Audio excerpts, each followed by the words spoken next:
Imagine que você quer fazer um bolo, mas a receita só lista os ingredientes. Sem o modo de preparo, sem as temperaturas, sem os tempos, o resultado seria um desastre.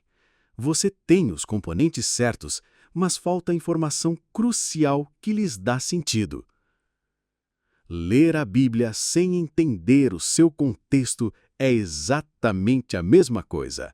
Nós temos as palavras, os versículos, mas sem o modo de preparo histórico e cultural, corremos o risco de criar uma teologia desastrosa. Este é o canal Fonte Defesa, o seu canal de aprendizado cristão.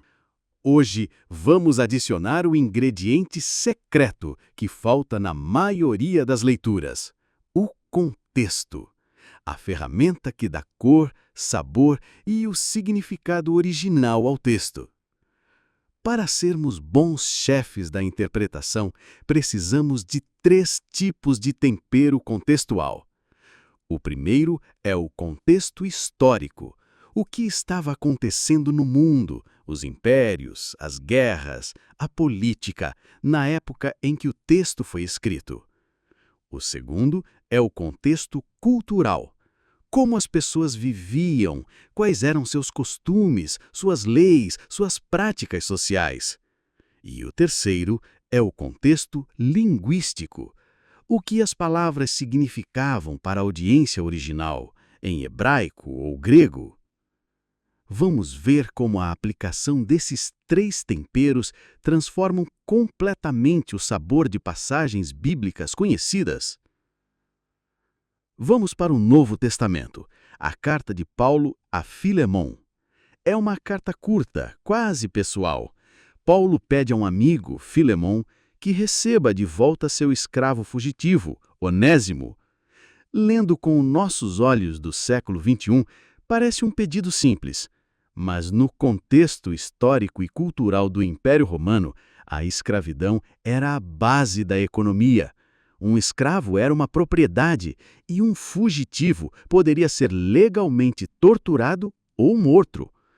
Quando Paulo diz a Filemon para receber Onésimo, não mais como escravo, mas como irmão amado, ele não está apenas a pedir clemência. Ele está a detonar uma bomba teológica no sistema social de Roma. Dentro da igreja, as categorias do mundo não valem mais. Senhor e escravo agora são irmãos. O contexto transforma uma nota pessoal num manifesto revolucionário sobre a nova humanidade em Cristo. Agora, o contexto linguístico. Em João 21, Jesus ressurreto pergunta a Pedro 3 vezes: Tu me amas? Parece repetitivo em português, mas no grego original, uma dança de palavras revela a profundidade do drama. Nas 2 primeiras vezes, Jesus usa a palavra ágape, que descreve um amor divino, total, sacrificial. E nas 2 vezes, Pedro responde com a palavra filéu, um amor mais fraterno, de amizade.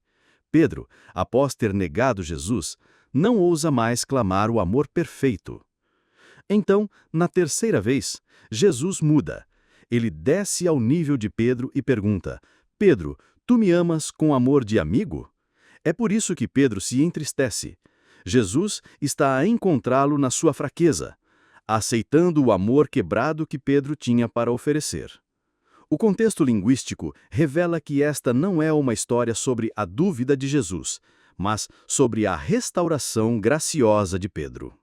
O contexto não é um detalhe para especialistas. É o modo de preparo que dá sentido aos ingredientes. É o que nos protege de criar uma teologia desforme e queimada. Dominar esta ferramenta nos treina a fazer a pergunta mais importante de um bom intérprete. Não é correto analisar da perspectiva de o que este texto significa para mim, mas sim o que este texto significava no seu mundo. Com as lentes da hermenêutica, a consciência dos nossos vieses, a técnica da exegese e o respeito pelo contexto, nossa caixa de ferramentas está quase completa. Falta apenas uma peça, o mapa que une todo o território. No próximo vídeo, começamos a nossa jornada pela grande narrativa bíblica. Gostou desta análise ou da didática? Seu like ajuda a levar este conteúdo mais longe. Inscreva-se para não perder os próximos vídeos.